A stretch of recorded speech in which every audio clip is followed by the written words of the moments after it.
Mój przyjaciel, ksiądz Leszek, co jakiś czas przeżywa frustrację i wtedy daje jej wyraz, zwracając się do ludzi, których bardzo kocha i którym bardzo gorliwie służy, ludzi ze swojej wspólnoty.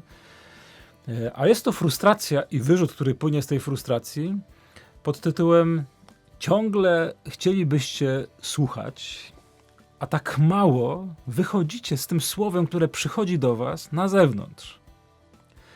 Myślę, że to jest cierpienie każdego duszpasterza, każdego lidera, ale też każdego rodzica, dorosłego człowieka, który przekazuje drugiemu to, co najlepsze, a ciągle widzi przed sobą tylko taki otwarty dzióbek osoby, która wydaje się nie dojrzewać.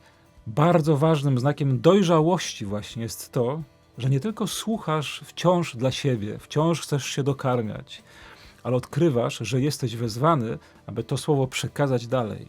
Dzisiejsza Ewangelia mówi o świadectwie.